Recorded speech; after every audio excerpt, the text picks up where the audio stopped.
गीता में अर्जुन को स्वयं भगवान कह रहे हैं कि उस परमेश्वर की शरण में जा, उसके लिए उन संतों के पास जा जो तत्वदर्शी हो।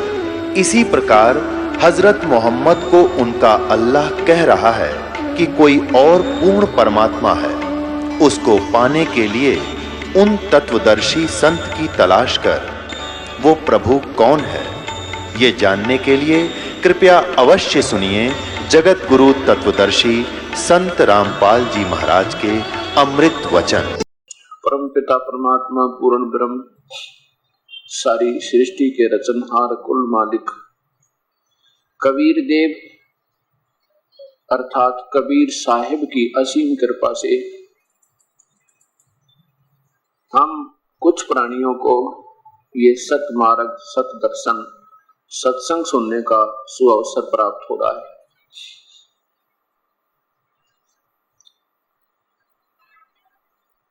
परमेश्वर पूर्ण ब्रह्म कबीर साहिब स्वयं ही आते हैं और इस काल के जाल में फंसे हुए हम अनजान आत्माओं को अपने निज घर का, अपने मूल स्थान का, जहां से हम बिछुड़ कर आए हैं, वो परमात्मा आप ही ज्ञान कराते हैं।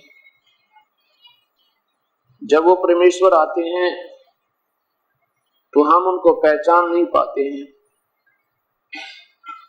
जिसके कारण हम अपने भगवान से तो दूर रहते हैं और आन उपासना दूसरे प्रभुओं की साधना में हम लीन रहते हैं, और जिस कारण से हम अपने उस स्थान पर नहीं जा पाते जहां जाने से जीव की फिर कभी जन्म मृत्यु नहीं होती।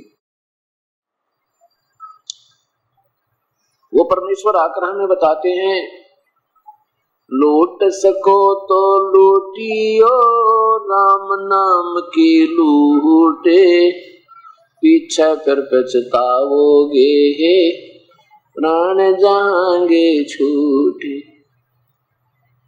नहीं भरोसा देही का विनस जावे छन माही, श्वास उसास में नाम जपो भाई और यतन कछु नाही। परम पिता परमात्मा कहते हैं, भाई लूट सको तो लूट लो या राम नाम की लूट। अगर तुमने कुछ लूटना है तो अब राम नाम की लूट लूट लो।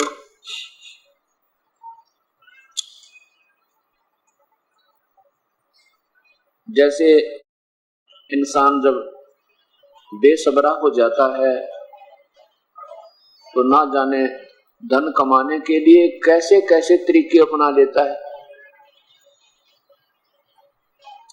और जब इससे पुण्यात्मा को ये ज्ञान हो जाएगा कि जिस धन को तू जोड़ जोड़ कर बैंक भर रहा है या कोठी पर कोठी, कार पर कार बना रहा है, ये तेरा नहीं है, और जो तेरा धन है उसको तू अभी जोड़ना प्रारंभ नहीं कर पा रहा है। जब इसको ये ज्ञान हो जाएगा कि तेरा जो वास्तविक धन है उसको तू भूल चुका है, जब इसको पक्का विश्वास हो जाएगा कि वास्तव में ये धन है मेरा, बाकी ये धन अपना नहीं है, तो फिर ये इतना ही उसकी विपरीत दिशा में हो जाता है। जैसे भी पहले बहुत से महापुरुषों के प्रमाण मिलते हैं, जैसे वो पहले डाकू हुआ करते थे, कुसंगत में पड़कर वो अच्छी आत्माएं डाकू बन गए, और जब उन डाकू ऐसे बने कि इतने बेसब्रे हो गए कि मनुष्य को मार भी दे, लूट भी ले, एक जगह से फिर दूसरी जगह एक एक दिन में कई कई अटैक कर दे, रात दिन पड़े नहीं, यानी दुनिया को लूटने में लगे रहे। और जब उन कुसंगत में पड़ी हुई यानी कीचड़ में पड़े हुए लाल को और किसी संत ने अपने सत्संग रूपी अमृत जल से साफ कर दिया, फिर उनकी वृत्ति, क्योंकि उनका जो स्वभाव है वो लूटने का था, तो उनको फिर दूसरी दिशा मिल गई राम नाम के धन लूटन की, और उनके हरदम या पक्की जचगी कि ये धन लूटना चाहिए, वो तो गलत था, पाप भी बने थे और वो धन हमारा रहना भी नहीं था।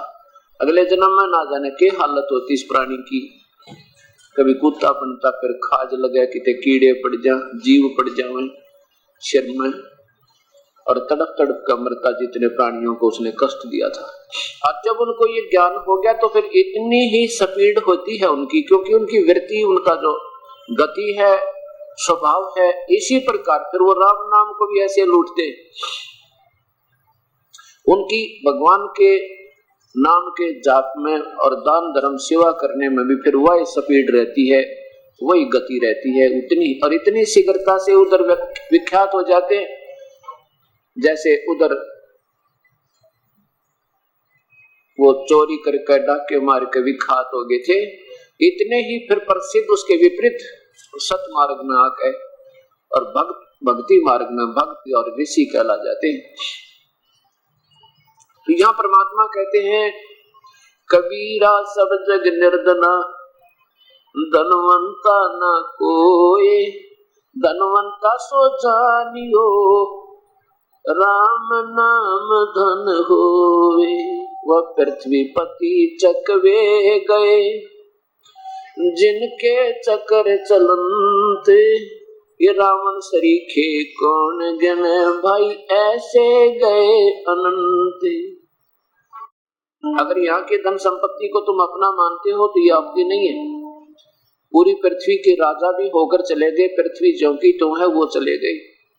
उसके बाद ना जाने कितने राजा इसको अपने मानकर इस पर कुबद को मार कर चले गए। जो शुभ कर्म करना था उसको भूल गए, क्योंकि सत्संग के अभाव से उनको ये ज्ञान नहीं हुआ कि मनुष्य जीवन का काम कुछ और भी होता है। तो कहते हैं सारी पृथ्वी के वो राजा थे वो भी चले गए, रावण श्रीखे कौन गिने, ऐसे गए अनंत।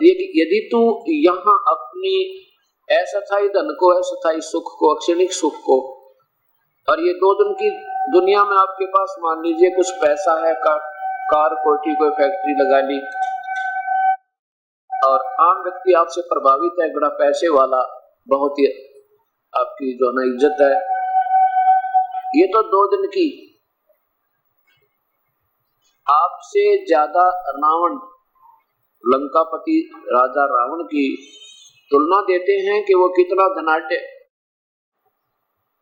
इतना धनाढ्य था कि उसने सोने की लंका बना रखी थी, हीरे पन्ने जवाहरात उसकी मंडियों में, मार्केट्स में ऐसे बिकते थे जैसे हिंदुस्तान की मंडियों में बाजरे और जवार, गेहूं और कनक या धान बिकता है। इतना धनवान था वो।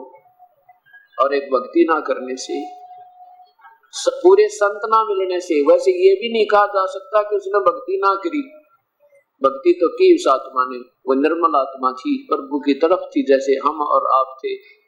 कोई जन्म से बुरा नहीं होता, फिर कर्म से बुरा बन जाता है। जाति और मजहब से बुरा नहीं होता, उसके दुष्कर्म से बुरा और शुभ कर्म से अच्छा कहलाते हैं। दुष्कर्म और शुभ कर्मों का कहां से ज्ञान होता है? दुष्कर्मों का कुसंगत से और शुभ कर्मों का सत्संग से। अब जिन संतों ने ऐसी पुण्य आत्माओं को गलत दिशा दे दी, जैसे रावण जैसे थे, रावण की तरफ थी परमात्मा को पाने के लिए, गुरुदेव उसको ऐसे नकली मिल गए जैसे आज हमारे साथ ये हुआ पड़ा है सारे समाज की के संग में, जिन्होंने आप ज्ञान नहीं तुम बता क्या रहे हो, और वो गुरु बन बैठे। ऐसे ही रावण के गुरुदेव ने बता दिया चारों वेद पढ़ के कि शिव ही सर्वशक्तिमान है बेटा, यही मृत्युंजय है, सर्वेश्वर है, कालज्ञ है, महादेव है, और इसका ओम नमः शिवाय या अपने मनमुखी नाम बना दे, ओम तत्सत कहते इसका नाम दें, और शिव जी को उद्देश्य बना के इसका जाप कर ले बेटा, तेरे को सारे ठाठ हो जाएंगे, स्वर्ग प्राप्ति हो जाएगी। अब उस रावण ने का क्या दोष कहे? दोष तो उस पाप आत्मा, उस गुरु का है जिसने आप ज्ञान नहीं तू इस उपजाऊ जमीन में बीजना चाहिए था गेहूं और बीज दी भांग, उसको ऐसा गलत दिशा दे दी, तो उसने दिन रात एक करके भक्ति की और अपने यहाँ से गर्दन काट के, गर्दन नहीं दोनों हाथ भी काट के, और भगवान के चरणों में 10 बार समर्पण कर दिया, और भगवान शिव ने 10 ही बार उसको वापस दे दिए, क्योंकि इतनी तो शक्ति इन भगवानों में है, इस मिट्टी को ये जोड़ तोड़ सकते, कोई दिक्कत नहीं, लेकिन ये श्वास नहीं बढ़ा सकते। और जैसा उनका सैक्रिफाइस का जो कर्म बन गया उसका फल जरूर दे देते हैं, क्योंकि ये वर्क डन ही दे सकते हैं। और लेकिन ना ये स्वयं मुक्त, ना ये स्वयं अजर अमर, विष्णु ब्रह्मा और शिव ये स्वयं नाशवान और इनके पुजारी नाशवान। अक्षणिक सुख गीता में इनको बुरी तरह लताड़ा है, जो तीनों गुणों की भक्ति करते, मूर्ख लोग, रुक्ष राक्षस स्वभाव के, रजगुण ब्रह्मा, सतगुण विष्णु, तमगुण शिव जी। अब दोष किसका है? इन गुरु लोगों का, जो समाज को गुमराह कर रहे हैं, शास्त्र के विरुद्ध साधना करवा के इनको दोषी बना रहे हैं, जिसके कारण कोई भूत बना, कोई प्रेत बना, फिर 84 में चक्कर काटे। तो रावण ने भक्ति भी की, लेकिन वह भक्ति शास्त्र विरुद्ध होने से उसको कोई लाभ नहीं हुआ। अब इसको हम लाभ मानते हैं, घर में धन हो गया, ऐसा हो गया, वैसा हो गया, फिर उसका प्रतिफल क्या हुआ? तो यहां परमात्मा कहते हैं कि पूर्ण संत मिले बिना, इसी बात का पवित्र गीता जी गवाही देती है। गीता बोलने वाला भगवान अंत में कह देता है, कर्णन उस परम पिता के बारे में मैं नहीं जानता भक्ति, वो तो कोई संत बतावेगा जो उसका सच्चा संदेश वाहक आएगा। और इसी का प्रमाण चारों वेद देते हैं। यही जो की तो व्याख्या जो पवित्र गीता जी में, वही पवित्र चारों वेदों में, क्योंकि गीता जी चारों वेदों का निष्कर्ष है ज्ञान मार्ग में। और वही प्रमाण पवित्र कुरान शरीफ आपके सामने पेश की जाएगी, वही उसमें प्रमाण है। तो कहने का भाव ये है कि वो परम संत ना मिलने से तो क्या बना हमारे साथ, रावण के साथ क्या बना? भक्ति की, समर्पण कर दिया, शीश काट कर चढ़ा दिया। इतनी भक्ति आज के ये कलयुग के जो भगवान शिव के उपासक एक उंगली काट कर ना चढ़ा सकते, और जो रावण ने सैक्रिफाइस किया, ऐसा तो ये 70 जन्म नहीं कर सकते। और फिर उसको मिला क्या उस भगवान शिव की उपासना से? वो गुरु गलत मिल जानते हैं, मार्गदर्शक गलत मिल जानते हैं। घोड़ी आत्मा अपना जीवन खो के चला गया, राक्षस कहलाया, पाप आत्मा बनाया, कितनों को दुख दिया, भगवान के साथ दुश्मनी ले ली, त्रिलोकीनाथ के साथ। और ऐसा दुष्कर्म जैसे योद्धा को शोभा भी नहीं देता, एक अबला को उठा लेना, अपनी माँ को उठा लिया, सीता को उठा लेना, त्रिलोक जननी, त्रिलोक में ये तीनों माता कहलाती हैं, पार्वती माता, लक्ष्मी माता और सावित्री माता। अब कहने का भाव दास का ये है कि फिर सोने की लंका भी दे दी, धन गणा दे दिया भगवान शिव ने, क्योंकि ये सिद्धि और रिद्धि दे देते हैं। और ये धन, ये ज्यादा धन इस जीव का सबसे बड़ा दुश्मन है। माया गढ़ी हुई ना, और इसमें कुब्द जागी ना, ये सदमार्ग पर चल ही नहीं सकता जब इसके पास धन गणा हो जाएगा। और संत परमात्मा तो इस माया से दूर करने की चेष्टा करते हैं, और सलाह देता है परमात्मा के बेटा इस माया को ज्यादा मत मांगना। कितना मांगना? साईं इतना दीजियो जिसमें कुटुंब समावे, हम भी भूखे ना रहे, अतिथि न भूखा जावे। हमें तो इतनी देना प्रभु कि ज्यादा माया ना देना, कहीं इस घनी माया को पाकर हम आपसे दूर ना हो जावे। ये माया जीव को परमात्मा से प्रथम दूर करे, क्यों घूटी लाने लग जाएगा। या कि एक फैक्ट्री की जगह 2 ला बैठेगा, उसमें वो कुछ कर्ज हो जाएगा, कुछ मजदूर छटराई कर देंगे, सारी रात नींद आवे ना, भगवान भूल जाएगा, फिर घुट्टी लाने लग जाएगा, कहते टेंशन ठीक करूं इसलिए घुट्टी शराब का पीता हूं, और फिर गया काम थे। परमात्मा कहते हैं परमेश्वर आप डॉक्टर की तरह ट्रीटमेंट करना दास का। बीपी डाउन होता है कौन सी गोली, अप आई हो जाता है कौन सी गोली, ठीक रखिए मालिक। बीपी आई भी बुरा, डाउन भी गलत, तो ये परमेश्वर गणे धन भी बुरा और थोड़ा भी काम ना चले थोड़े में। तो साईं इतना दीजिए जिसमें कुटुंब समावे, हम भी भूखे ना रहे, कोई अतिथि ना भूखा जावे।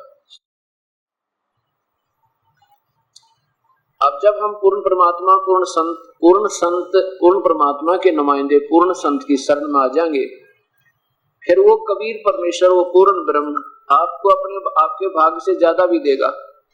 अपने अपने कोष्ठ अपने खजाने से भी दे देगा ये दयालु भगवान, और आपके साथ हरदम रहेगा। कैसे जो बच्चा गौ की नजर में यो साईं संत, भक्तों के पीछे फिर ये भक्त वचल भगवंत,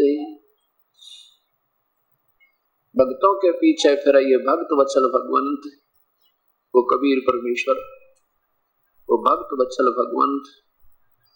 अब देखो ऐसा नहीं है कि भगवान ब्रह्मा विष्णु शिव भी ये भी शक्ति रखते हैं, जैसे एक प्रांत का विभागीय मंत्री होता है वो भी राहत दे सकता है, और उनसे राहत लेने का भी यही तरीका है, उनकी मर्यादा में रहे, सच्ची लौ लगावे, तो वो जितना राहत वो दे सकते हैं दे देंगे। लेकिन गीता में मना किया है तो अक्षणिक सुख है, ये मंदबुद्धि मूर्खों का अक्षणिक लाभ है, ये तो मूर्खों की पूजा बेवकूफों का साधन है। भक्ति है तीनों गुण और देवता, अन्य देवता तक, आन देवता माने वैसे तो एक पूर्ण परमात्मा पूर्ण ब्रह्म कबीर देव, देव माने भगवान होता है, देव का अर्थ होता है भगवान। और जैसे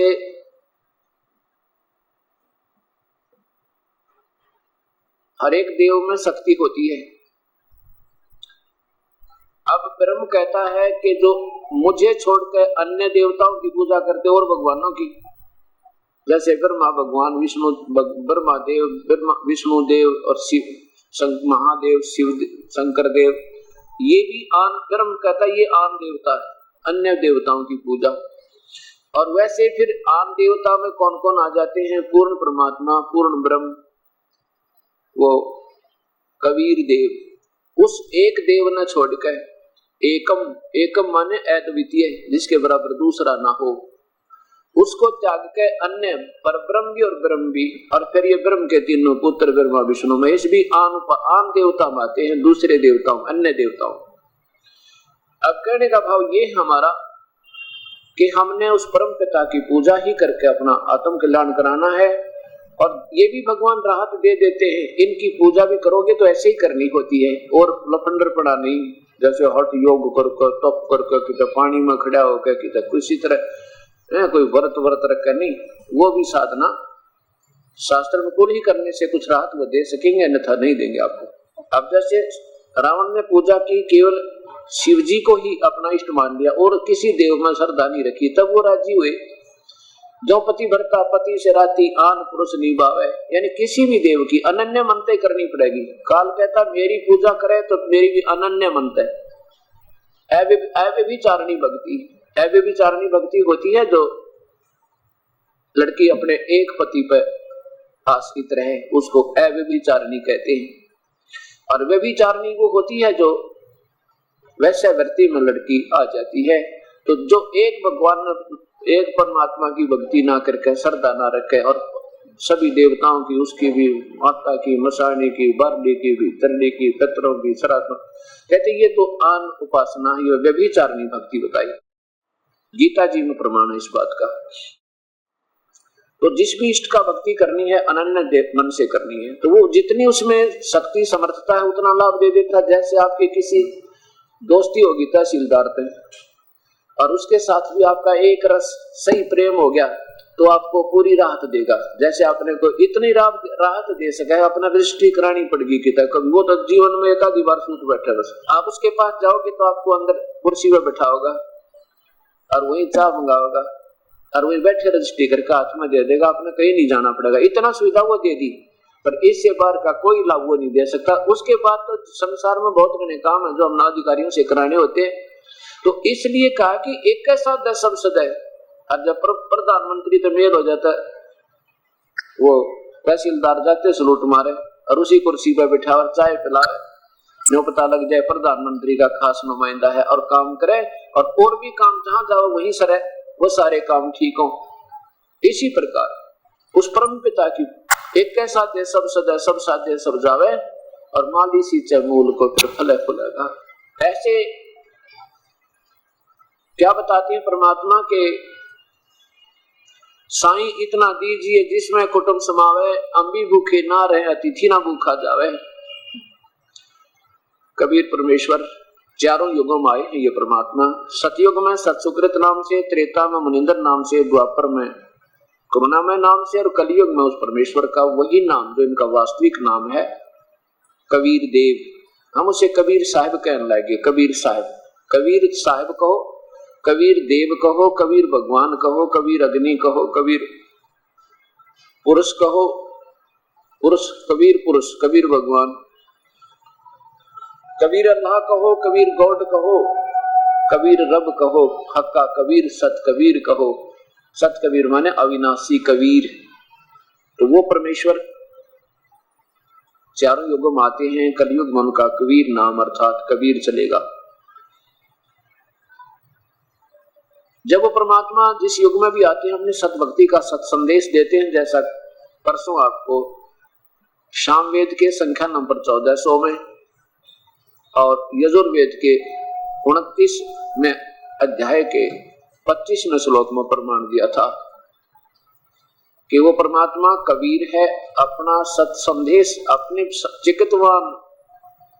चिकित्वान ज्ञान का, चिकित्वान माने समस्त ज्ञान का, कति बिल्कुल जिसमें कोई किसी प्रकार की कोई मिलावट ना हो, कोई रोग ना हो, कोई दुख किसी प्रकार का शंका ना हो, ऐसा ज्ञान लेकर आता स्वच्छ स्वस्थ और स्वच्छ। और वो कबीर है स्वयं ही। जब वो परमात्मा कलयुग में आए हुए थे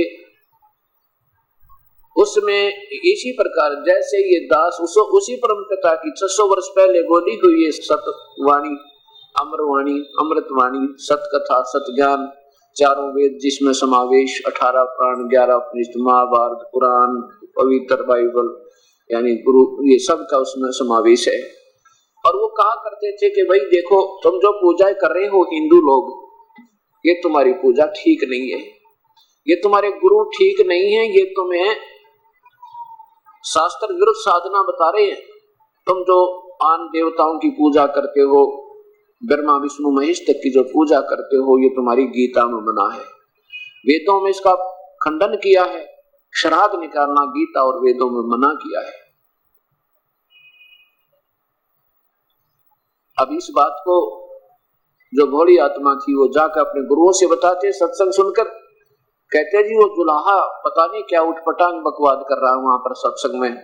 कहता है तुम्हारे गुरु ठीक नहीं है, वो गीता के गुरु साधना बताते हैं, गीता में कहीं नहीं लिखा के, वो कहता है कि गीता में श्राद्ध निकालने को मना किया है गुरुदेव, क्योंकि अपने पूर्वज भोले वाले थे, अनपढ़ थे, अशिक्षित थे और उसमें शिक्षा ग्रहण करने की केवल एक वर्ग को ही अधिकार था। शिक्षा ग्रहण करने का एक ही वर्ग को अधिकार था, वो ब्राह्मण कहलाते थे और दूसरी जाति वाले ना शिक्षा ग्रहण कर सकते थे और ना कोई वेद शास्त्र पढ़ सकते थे। उनको गुरु कहते थे, गुरु पढ़ावे और तुम सुनो। बहुत अच्छी बात, ये तो बहुत अच्छी बात है। जब सारे मिस्त्री थोड़े बनाकर, मिस्त्री तो 1-2 दुकान के हो और किसी की मोटरसाइकिल ठीक हो जाए तो ठीक करवा ले जाकर। अब उन्होंने यही सोचा था कि ठीक है गुरु लोगों ने शास्त्रों को पढ़ा है, ठीक समझा है, शिक्षा ग्रहण की, हम क्या जाने। तो उन गुरुओं पे अविश्वास हो ही नहीं सकता, क्योंकि भोली आत्मा थी, इनको तो विश्व चाहिए था। और गुरु के पास, जब डॉक्टर के पास कोई दवाई लेने जाता है उस पर अविश्वास करना तो फिर शोभासी भी ना देती। मरीज तो कर ही नहीं सकता अविश्वास, क्योंकि उसको तो अपना दुख निवारण होना चाहिए, कोई कर दे और उसकी हर बात को स्वीकार करेगा। अब उन नीम हकीम ने देखना था तो इसकी मृत्यु का कारण बन रहा है, इसको गलत दवाई देकर। तो उन गुरुओं ने सोचना था तुम अपने स्वार्थ की खातिर के लिए और इनको शास्त्र विरुद्ध साधना क्यों दे रहे हो। अब जब वो आप जाकर बताते हैं कि गीता में कहीं नहीं लिखा, वो कहते कि गुरु लोग बताते कि झूठ बोल रहा है, वो क्या जाने। गीता में कहीं नहीं लिखा कि ये ऐसी पूजाएं मना किया है, श्राद्ध मत निकालो, पितर मत पूजो, भूत मत पूजो। और कहीं वेदों में नहीं लिखा, हम वेदों के रोज पढ़ते हैं, वो क्या जाने गंवार। कबीर साहब कहते हैं भाई कि वेद पढ़ने पर भेद ना जाने, ये बातें पुराण 18। और फिर भी जड़ को अंधा पत्ते खवावे, भूल गया सिरजनहारा। वेदों की आड़ लो और मूर्ति पूजा करवाओ, है नादान कहीं के। वेदों में मूर्ति पूजा कहीं लिखा है? केवल मूर्ति पर सीमित कर दिया तुमने। एक मंदिर में जाओ, घंटी, एक पुजारी बैठा पाओ, वहां जल चढ़ा दो, पैसे चढ़ा दो, घंटी बजा दो, फूल भगवान का मूर्ति का भोग लगा दो। इस बात से हिंदू लोग नाराज हो गए। क्या बताते थे परमात्मा? अरे बोली सी दुनिया, गुरु बिन कैसे सरिया, पूरे संत के बिना क्यों कर बात बने। अपने लल्ला के बाल उतरवावे, देख कैंची ना लग जइया, और एक बकरी का बच्चा लेकर उसका गला कटैया। रे बोली सी दुनिया, गुरु बिन कैसे सरिया। कहते हैं कि नादान संतों ने, मूर्खों ने इन प्यारी आत्माओं को कहां सीमित कर दिया शास्त्र विरुद्ध साधना पे। एक बुढ़िया जाती है अपने बच्चे का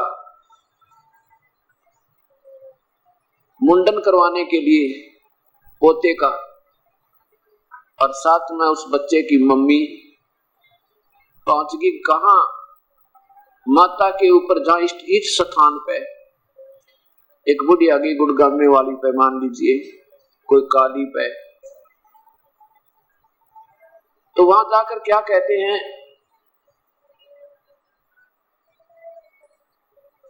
कि ए नाई के, यानी वह नाई होता है बाल उतारने वाला, चार वो इतनी भीड़ होती है, उसको इतना समय नहीं होता कि सारे बाल काट दे।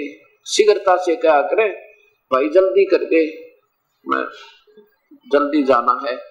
तो वो क्या करता है, 2 कैंची मारता है और इतने बाल पकड़ा देता है बुढ़िया तक, और वो फिर अंदर जाकर कहा माता के दरबार में चढ़ा देते हैं, अपने इष्ट धाम के अंदर मंदिर में।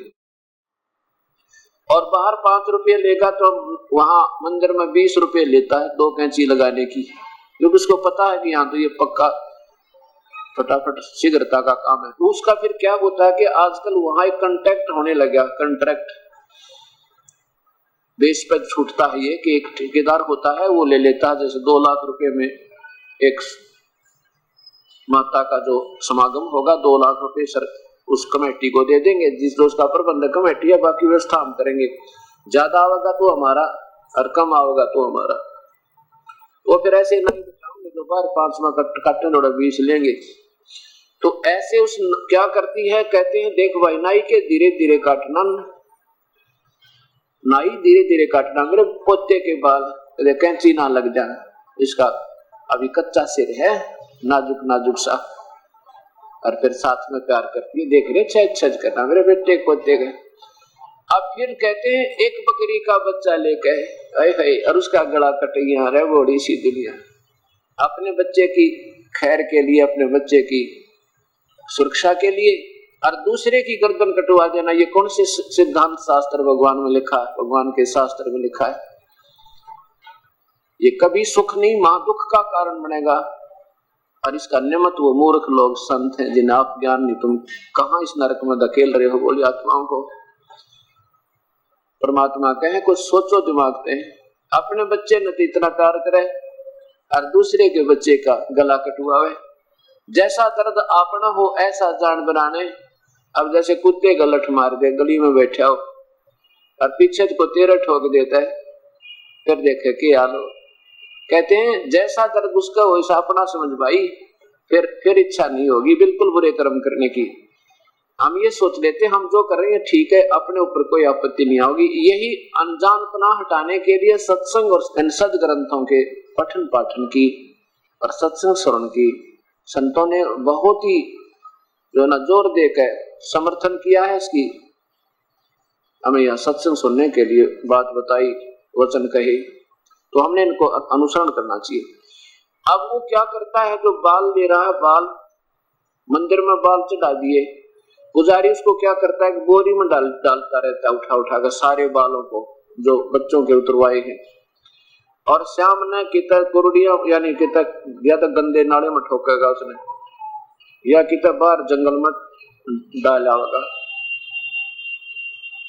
अब देखो, अब हम तो प्रसन्न हो गए कि हमने बाल उतार दिए, चढ़ा दिए देवी के।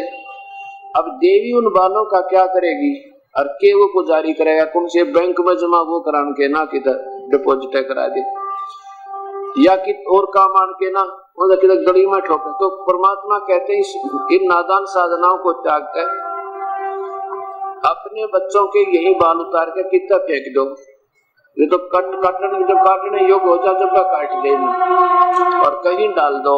इससे उस बच्चे की सुरक्षा का कोई सहयोग नहीं है, इसमें कोई उसका योगदान नहीं है। ये उन नादान संतों की बनाई हुई अटकड़े अपना स्वार्थ के एक बाल उतारने के बहाने जरूर जाएंगे तो 10-20 चढ़ा के भी आओगे, खाली तो को नहीं उनको डरा दिया। देखिए एक बाल ना उतरवाए थे, उसका बेटा मर गया, फिर वो दूनी घी बन जा, ज्यादा दुखी हो जा आत्मा। सचमुच भाई कहीं एक थोड़ी सी बात के कारण बात ना बिगड़ जाए, चलिए भी पूजा कर लेते हैं। फिर क्या बताते हैं कि कच्चा पाका भोजन बना के, ये तो सब ने पता हुआ है, माता का किस्सा बनाया करे आहार, और उनको ये भी मालूम होता बनाने वाली ने कि कुत्ता ने खाना है, उसको कच्चा पाका भोजन बना के माता पूजने गईया और उस माता पे कुत्ता मुत्ता वो क्यों ना मर गईया। अरे बड़ी सी दुनिया, जिन उस मैडी पे उस मढ़ी पे जिसने आप माता मान रहे थे और वहां वो चढ़ा दिए बना रखा था अपना भोजन, उसको डालते ही कुत्ते 1 सेकंड में आ लेते, वो तो लठ लेकर खड़ा होना पड़ेगा, इतना पूजा इतना डट जाए। और बुढ़िया नीचे उतरी ना, कुत्ते ऊपर, उसका सारा आहार खावा माता का और चलती उस पर पेशाब करें। परमात्मा कहे तुम तो इससे डरो इस पत्थर से, और वो कुत्ते उसके ऊपर मुँहते, उनकी टांग क्यों ना तोड़ दी उस माता ने जो उसमें बैठी होती थे। अब आपके कुत्ता आपके वस्त्र पर कुत्ता मुझ के दिखाइयो, अगर लठ लेगा नहीं पड़ो तो उसका 2 ठोको, क्योंकि आप तो वर्तमान में हुआ कुछ भी नहीं है, जिसके भ्रम में आपको अज्ञानता में अपना जीवन खो रहे हो, जो सत भक्ति हुआ की नहीं, और फिर ये मनुष्य जीवन बर्बाद हो गया।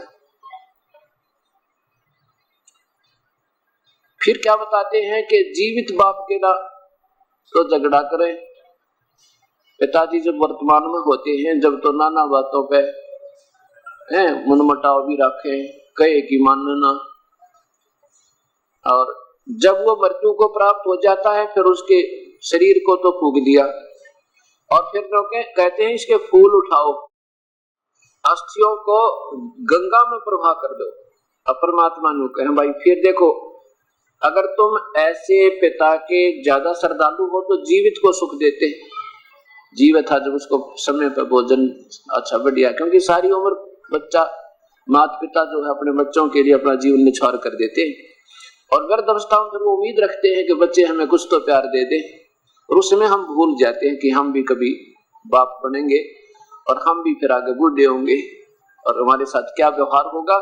इसी अज्ञानता से हम एक दूसरे को पीड़ित करते रहते हैं। अब ये याद दिलाते हैं संतजन परमात्मा की प्यारी आत्माओं को कि तुम जीवित है ना, जब माता पिता उनकी खूब सेवा करो, उनके जो है हृदय को जीतो, ताकि वो सुखी खुशी खुशी अपना प्राण त्याग कर चले जाएं।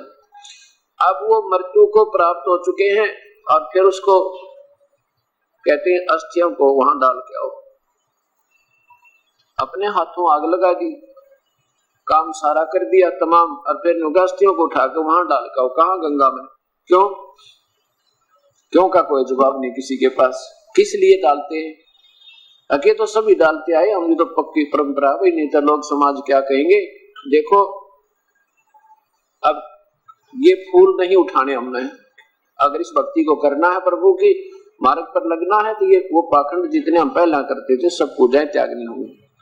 बात रही दूसरी, जैसे आपने शहर में समस्या बताई, 1-2 भक्त ने आके कि शहर में क्या होता है जी, जहां हम अपने जो मृत्यु को प्राप्त हो गया परिजन, उसको वहां सभा करते हैं तो उसकी अस्थि को हमने उठाना होता है, वो तो कहीं डालो वहां से उठा के, वो कोई बात ना, उनको उठा के आसपास किसी नहर में भाई डाल दो, कोई बात नहीं, वो तो बात हुई अलग।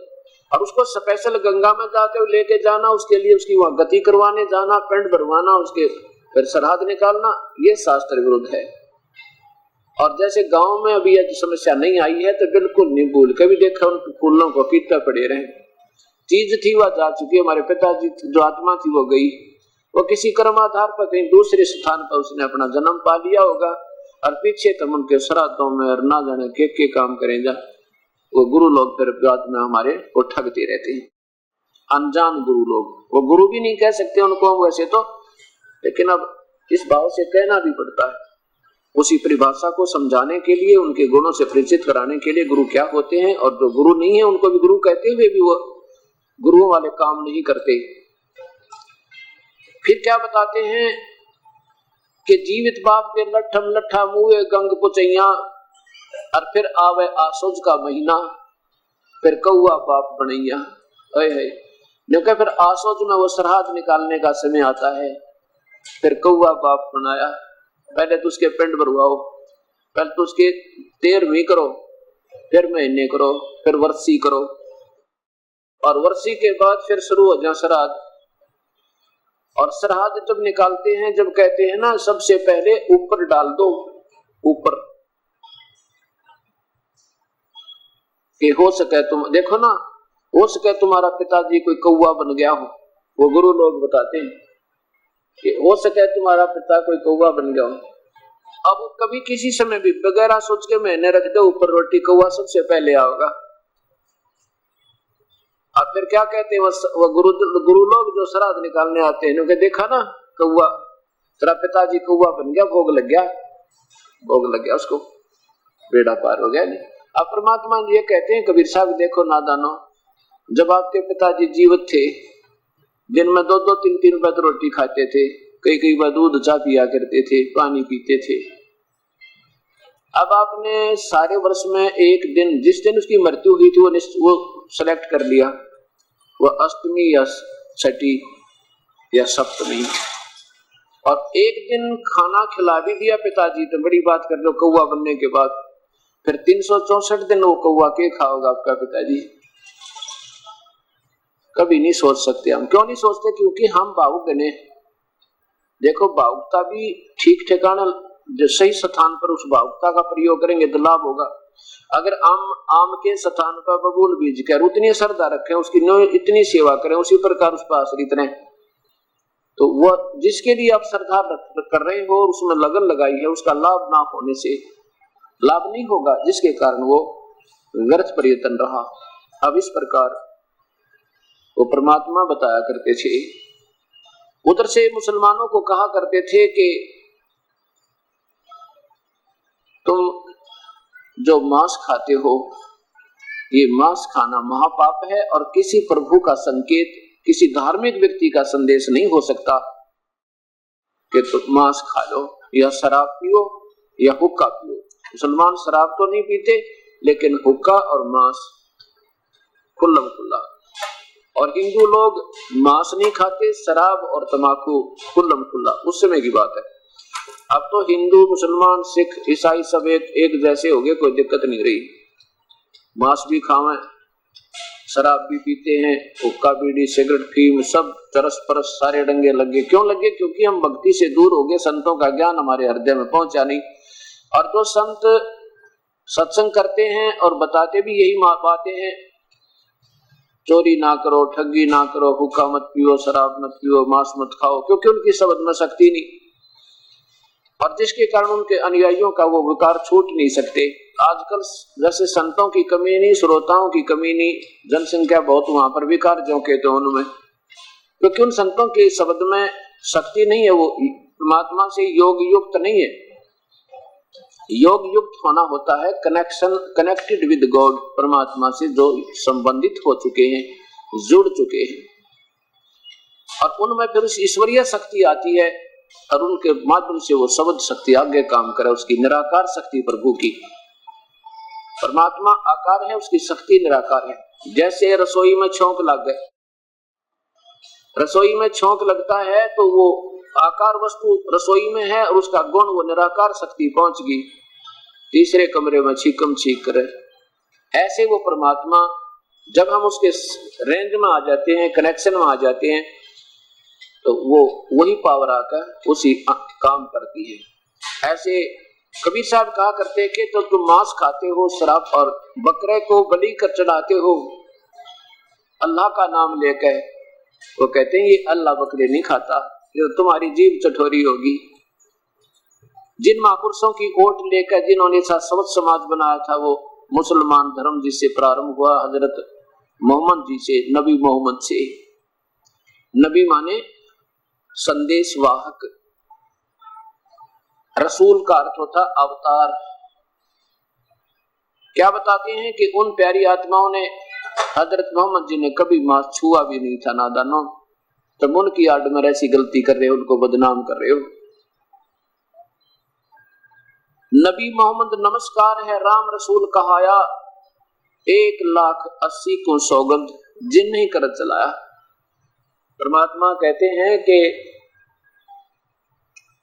हजरत मोहम्मद जैसी, हजरत मोहम्मद जी कौन थे? ये भगवान शिव के गण थे, भगवान शिव के लोक थे, द्वीप थे। ये एक पुण्य आत्मा जिनके संस्कार मानुष के बाकी थे।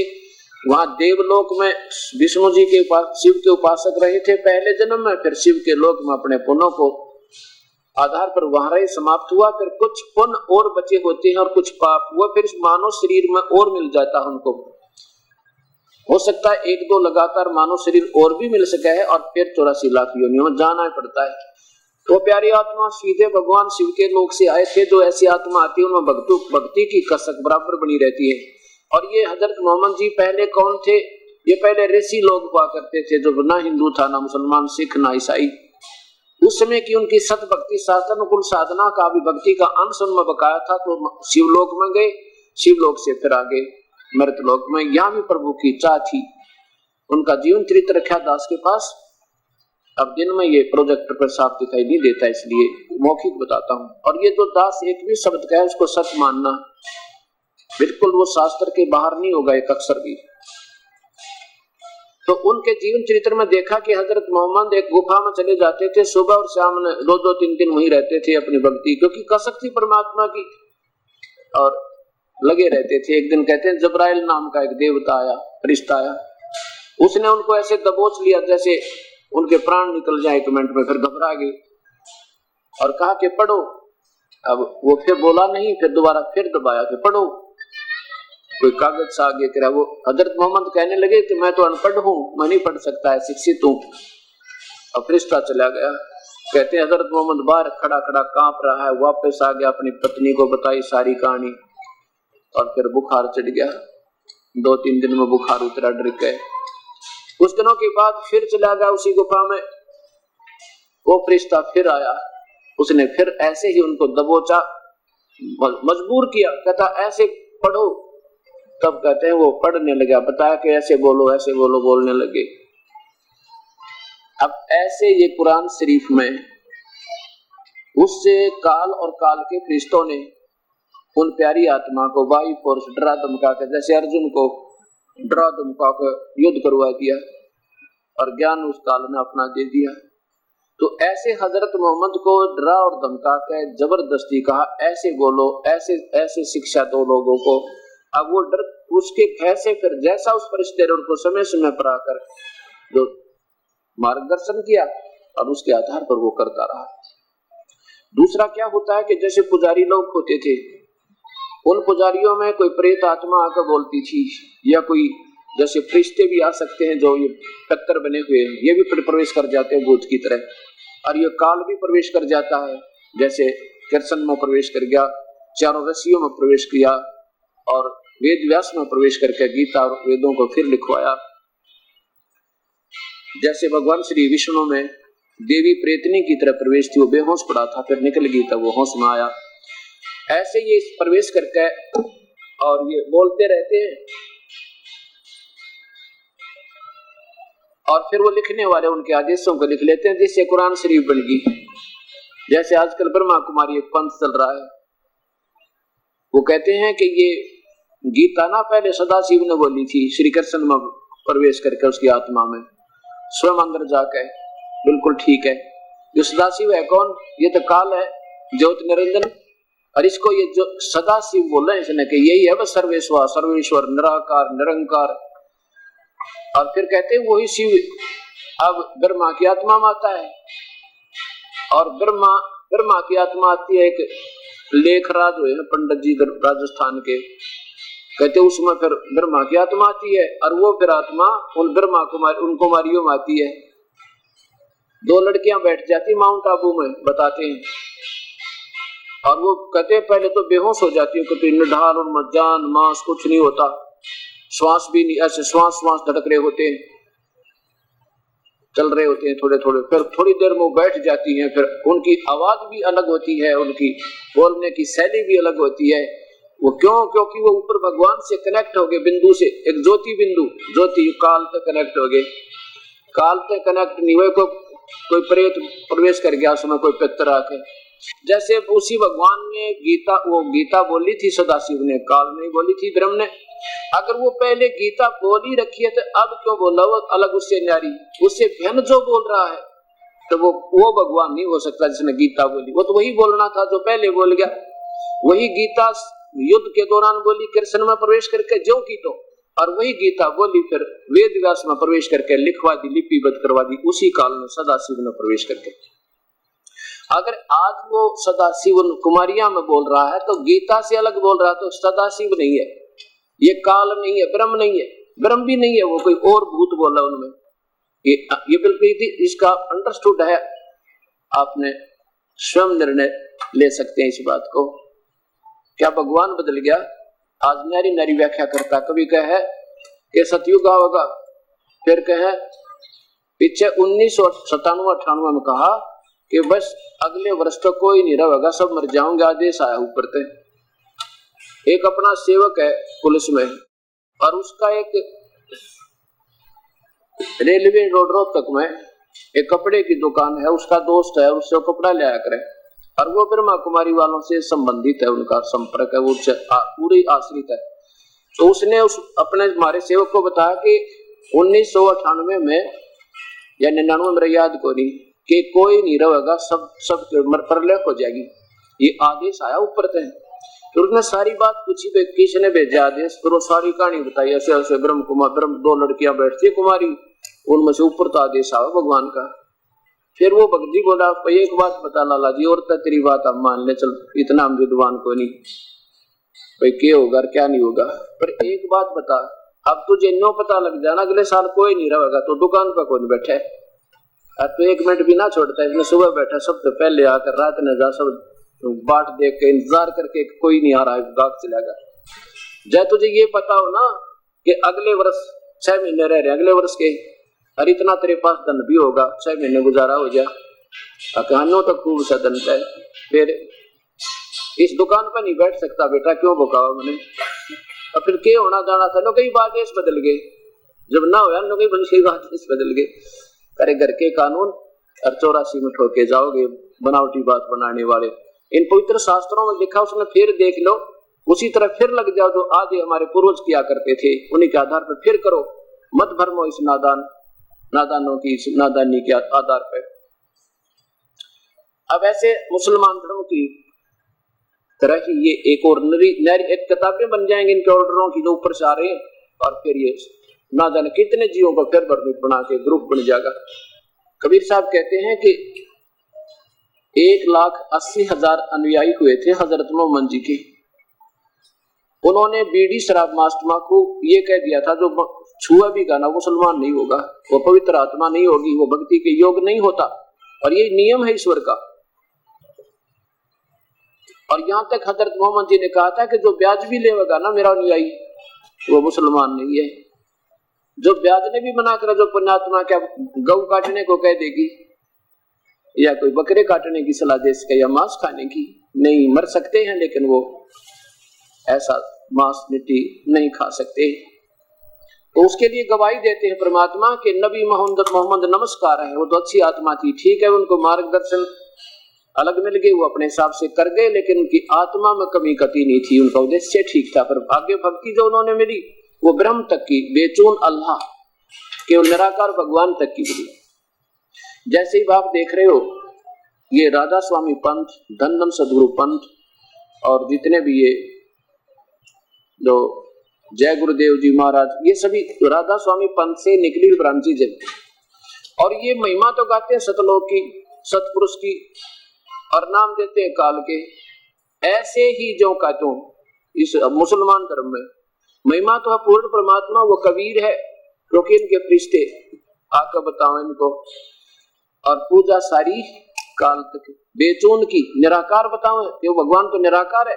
और कुरान शरीफ में लिखा वो सह शरीर है, और 6 दिन में सृष्टि रच के 7वें दिन तख्त पर जा बैठा, वो मनुष्य जैसा, उसका नाम कबीर है। और फिर भी पूरे के पूरे मुसलमान धर्म में अल्लाह बेचून है। अल्लाह बेचून माने निराकार है, वो निरंकार है, उसका आकार नहीं है। और ये निरंकारी पंथ वाले ये तो भगवान को निराकार बताते ही हैं, तो निराकार है। और लोग गुरु जी जो आते हैं ना हमारे, वो है भगवान, बस आगे भगवान को नहीं। ये गुरु जी जो आगे ये आकार में, ये तो है भगवान, और भगवान निराकार। इनकी छोरी देखो, और नाम क्या देते हैं निरंकारी मिशन वाले, तू ही एक निरंकार, मैं तेरी शरण, मैनू बख्श ले, ये इनका मंत्र है। ये परमात्मा सदबुद्धि दो इन महापुरुषों को किसी प्रकार फिर शास्त्रा में देख ले उठा के, ना किसी गीता जी में, ना किसी चारों वेदों में, ना गुरु ग्रंथ साहिब में। ये परमात्मा उस भक्ति को, बीज बिना भक्ति हो कैसे, नाम से जीव का छुटकारा हो, नाम गलत बीज से पौधा बनना, बीज गलत तो कैसे लाभ होगा। और करोड़ों की संख्या में उन भोली आत्माओं को अपनी मीठी बात बना के, और काल के मुख में, उस निरंकार के मुख में, निरंकार ये काल है जिसको निरंकार कहें, वो भी निराकार नहीं है, लेकिन इनकी सोच ने निराकार बना लिया कि वो उनको मिला तो है नहीं साधना से। अंत में ऋषियों ने उसको बता दिया ये तो निराकार है, और वो है आकार में। जैसे अर्जुन को कहता मैं ऐसा हूं भाई, ये है मेरा स्वरूप, लेकिन मैं अपनी योग माया से छुपा रहता हूँ, कभी किसी के सामने नहीं आता, मैं हूं ऐसा ही। निराकार की तरह तो उसका जो शरीर है हम जिन महापुरुषों का नूरी शरीर है, नूर का, तेज का। हमारे जैसा ये स्थूल शरीर नहीं है, हार्ड नाड़ी और हड्डियों का बना हुआ, ऐसी काया नहीं है उनकी, अकायम।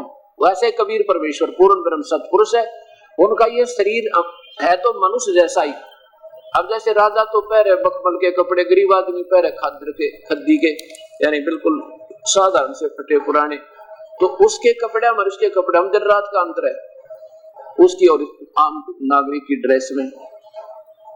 ऐसे परमात्मा का शरीर तेज पुंज का है, और इन भगवानों का भी नूरी शरीर है, ब्रह्मा का भी, विष्णु जी का भी, शिव जी का भी, और ब्रह्म यानी ज्योति निरंजन का भी, जिसको सदाशिव कहते हैं ज्योति निरंजन को, और परब्रह्म का भी नूरी शरीर, और पूर्ण ब्रह्म का भी नूरी शरीर, और हमारा अंदर जो वास्तविक शरीर वो भी नूरी है। इनमें अंतर बहुत है। जैसे एक तो 60 वाट का बल्ब हो, एक 100 वाट का, 1000 वाट का, एक चंद्रमा समझो और एक सूर्य उदय हो जाए। ब्रह्मा विष्णु महेश समझो 100 वाट के बल्ब, इनकी मां समझो 200 वाट के बल्ब, और इनका पिता 1000 वाट का। और परब्रह्म को समझो चांद चंद्रमा, और पूर्ण ब्रह्म को सूर्य समझो। इनके शरीरों में इतना अंतर है। क्या बताते परमात्मा, तारा मंडल बैठे कर ये चांद बड़ाई खावे, उदय हुआ जब सूर्य का सो तारों छप जावे। ऐसे एक बार कबीर साहब हजरत मोहम्मद जी को मिले आके, और सतलोक ले गए उस प्यारी आत्मा को, क्योंकि बहुत प्यारी आत्मा थी, प्रभु में तड़पती। ये हैं तो हम सारे उस एक भगवान के बच्चे, लेकिन अब इन गुमराह करने वाले काल के दूतों ने, फरिश्तों ने, संदेश वाहकों ने हमें गुमराह करके अपनी अपनी सोच बता के हमें एक दूसरे से विरुद्ध और भगवान से दूर कर दिया, और 84 की तैयारी करवा रखी है। तो कबीर साहब ने सोचा कि चल इस प्यारी आत्मा को बता दूं, ये सबको बता देगा सत्यान। जैसे उसी परमात्मा ने ऐसे जिंदा रूप बना के हजरत मोहम्मद से मिले, जैसे आदरणीय श्री धर्मदास जी को मिले जिंदा रूप बना के जिंदे महात्मा का, और ऐसे ही आदरणीय दादू जी को मिले उस जिंदा महात्मा के रूप में। और दादू जी बालक के छोटे से खड़े बूढ़ा बाबा कहने लगे, बूढ़ा बाबा था, बूढ़ा बाबा था। इसी जिंदा महात्मा के रूप में आदरणीय गरीबदास जी को मिले छुडानी में, हरियाणा के प्रांत, हरियाणा प्रांत में। और इसी प्रकार जिंदा महात्मा के रूप में गुरु नानक देव जी को मिले वो कबीर परमेश्वर। और ये इसलिए मिलते हैं कि ये सबसे उत्तम आत्मा है, और ये भक्ति उच्च भक्ति योग्य हो चुकी है। इनको अगर मैं संदेश अपना सत्य ज्ञान दिखा दूंगा तो ये ढंडोरा पीट देंगे, डटे नहीं डटेंगे, दुनिया को बता डालेंगे। जैसे गुरु नानक देव जी को कबीर परमेश्वर मिले, आकर के सचखंड लेके वापस छोड़ दिया, फिर उन्होंने ना समाज देखा, ना मजहब देखा, ना कुछ अपना, केवल वो सत्य ज्ञान प्रचार से प्रारंभ कर दिया और जगह जगह जा जाकर उस पूर्ण परमात्मा की महिमा गा दी। ऐसे गरीबदास जी ऐसे परमात्मा ले गए, पूर्ण परमात्मा सचखंड में, सतलोक में कबीर देव, पूर्ण ब्रह्म सतपुरुष, और वापस लाकर उसी शरीर में छोड़ दिया। फिर उस गरीबदास को उस प्यारी आत्मा ने एक अपनी आंखों देखा, बिल्कुल आंखों देखा, प्रत्यक्ष दर्शी एक सदग्रंथ बना दिया, उस परमात्मा का इतिहास अमिट कर दिया इस कलयुग में। पहले तो कबीर साहब की वाणी में कुछ मिलावट सलावट करवा दी थी, कुछ खत्म कर दी थी उनकी, अब ये ऐसा सुरक्षित रख दिया, अब कंप्यूटर में डाल दिया, अब ये कई हजार वर्ष तक के लिए ये सत्य ज्ञान समाज से दूर नहीं हो पाओ। ऐसे ही वो परमेश्वर आए थे हजरत मोहम्मद के पास कि ये प्यारी आत्मा है, अगर इसको मैं अपने सच्चाई दिखा दूंगा, अपना सत स्थान दिखा दूंगा, तो जगह जगह जाकर इन सभी प्यारी आत्माओं को सतभक्ति बता देगा। अब ऐसा ही किया, कबीर परमेश्वर आए, कबीर को पूर्ण ब्रह्म और लेकर हजरत मोहम्मद से वार्ता की, काफी देर समझाया। फिर हजरत मोहम्मद जी बोले, जी मेरे को फरिश्ते आया था जबराइल नाम का, और मुझे ऊपर के लोक दिखा कर लाया है। कबीर साहब ने कहा, बेटा वो काल के दूत है और तुम मेरी आत्मा हो, आजा मैं दिखाता हूं तुझे अपना सत स्थान जहां तुम रहा करते थे। उस समय तक हजरत मोहम्मद जी के काफी अनुयायी हो गए थे, कई लाखों की संख्या में। तो हजरत मोहम्मद कहने लगा, मैं आंखें देखूं दाता जब बात बने परवरदिगार, नहीं तो मेरी समझ में नहीं आवा आपकी कहानी। क्योंकि वो पहले उस जबराइल जैसे देवताओं ने उसमें ऐसा रंग भर दिया, यही तक के भगवान का, और ऊपर दिखा दिए बिलाई साजी ये बैठे, मूसा जी भी वही देख कर आए हुए। ठीक है, वो भी काल ने अपने संदेश वाहक बनाकर भेजे थे, रसूल बनाकर भेजे थे, और फिर वापस बुला दिया, क्योंकि वो पुण्यकर्मी प्राणी थे, पिछले जन्म जन्मांतर के ऋषि लोग थे, अब उनकी कमाइयां बची हैं। अब मान ली वो एक मनुष्य जीवन पाकर चले जाएंगे, फिर भी वो देव लोक में जा सकते हैं, उनके भी पुण्य काफी बकाया है, और फिर नरक का नंबर आगे सारे नरक में भी ठोके जाएंगे। जैसे कल आपने जैन धर्म का इतिहास सामने देखा था, कितनी प्यारी आत्मा महावीर जैन जी की आत्मा, ओए होए, और ऋषभ देव से उपदेश पाकर उसकी ये दुर्गति हुई, आंखों में पानी आ जा, करोड़ों बार गधा, करोड़ों बार कुत्ता, करोड़ों बार वैश्या, लाखों बार वृक्ष, लाखों बार घोड़े, ये परमात्मा इतना दो। और फिर देव भी बना, स्वर्ग में भी गए, फिर नरक में भी गए। तो दोनों ही मिलते हैं यहाँ पर, जब तक पूर्ण परमात्मा की भक्ति नहीं करेंगे, स्वर्ग भी नरक भी दोनों भोगने पड़ेंगे, सुख पुण्य भी और पाप भी। ऐसे ही संविधान है। तो हजरत मोहम्मद जी के मन में कुछ तो भय घना हो गया, डर घना हो गया, किसका, उन फरिश्तों का, कि फिर आकर मुझे तंग ना कर दे, और वहां ऊपर लेकर गए परमात्मा, वापस छोड़ दिया। लेकिन हजरत मोहम्मद जी ने वो बात स्वीकार ना करी, कहने लगे, नहीं जी अब मैं तो यही ठीक हूं। उसके बाद परमात्मा उनसे मिले नहीं। साहिब ने कहा था कि बेटा तो सतमार्ग दर्शन कर दे, तो उसने ये बात स्वीकार नहीं की, क्योंकि डर रहे थे, ज्यादा डरा दिया गया था उनको, जबराइल नामक देवता थे। अब इस करके उन्होंने स्वीकार नहीं किया। तो क्या हुआ कि कुछ सिद्धि आ जाती है भक्ति से, जैसे स्वाभाविक कोई तप भी कर ले उसमें कुछ सिद्धियां आ जाती हैं। एक बार हजरत मोहम्मद जी ने बकरे को मार दिया अपनी सिद्धि थे। नहीं, वैसे एक बकरा किसी सेवक का वहां चल रहा था, भेड़ बकरियां चराते थे ज्यादा लोग, और वो मृत्यु को प्राप्त हो गया। हजरत मोहम्मद जी ने एक मंत्र बोलकर कान पकड़ उसका हाथ लगाया, वो जीवित हो गया। और देखने वालों की 10-20 की संख्या थी वहां, पाली पुली जो चराहा थे। तो उन्होंने सब जगह बताया कि आज हजरत मोहम्मद जी ने एक बकरा जीवित कर दिया। दूसरे कहने लगे, भाई यह बात तो जची नहीं, बहुत कुछ कहने लगे। तो एक दिन क्या किया, 10-20 इकट्ठे बैठे थे, हजरत मोहम्मद जी ने अपने मंत्र से एक बकरा मार दिया, अपनी सिद्धि शब्द की तरह। और जब देख लिया ना कती तो मर गया। वो बकरा वो गरीब आदमी का था जो वहां गवाला था, चरा था, वो रोने लग गया, चरना में पड़ गए, महाराज गरीब के पास तो ये 2 बकरियां थी, एक यू बकरा था, मेरे लिए तो ये बड़ी भारी बात बन जाएगी, परवरदिगार मेरा जीवित कर दो। तो उसी समय जीवित कर दिया। सब जगह प्रशंसा के पात्र हजरत मोहम्मद बन गए। अब फिर कुछ लोग कहने लगे, भाई झूठ बोलते हो तुम मुसलमानों, ये तुम तो गप्पोड़ फैलते हो, अभी कभी हो सके ऐसे मुर्दा जीवित हो जावे। तो जब हजरत मोहम्मद जी को ये बताया कि ये ऐसे कह रहे हैं लोग कि झूठ बोल रहे हैं, बकरा जीवित नहीं हुआ, कबीर साहब हजरत मोहम्मद कहने लगे कि अब का गाय मारूंगा और उसको जीवित करूंगा, सबको ढिंडोरा पिटवा दो, मुनादी करवा दो। हजारों की संख्या में दर्शक आ गए और हजरत मोहम्मद जी ने वो पढ़कर मंत्र और गौ खड़ी थी मार दी, वो गिर गई बेचारी, पड़ गई कति निढाल होकर, सबने देखा कान कून नाक कति मृत होगी। सब कहने लगे कति मृत होगी और देखियो हजरत मोहम्मद जीवित करेंगे। हजरत मोहम्मद उस नबी मोहम्मद जी ने फिर कोशिश करी वो जीवित करने की, वो गाय जीवित ना हुई क्योंकि वो बैटरी जो कमाई करी थी वह डिस्चार्ज होगी, वो जो सच सिद्धियां प्राप्त हुई थी वो खत्म होगी उनकी, वो नहीं रहा, वो कमाई धन की वो सिद्धि की नहीं हुई। अब वहां फिर बेइज्जती हुए।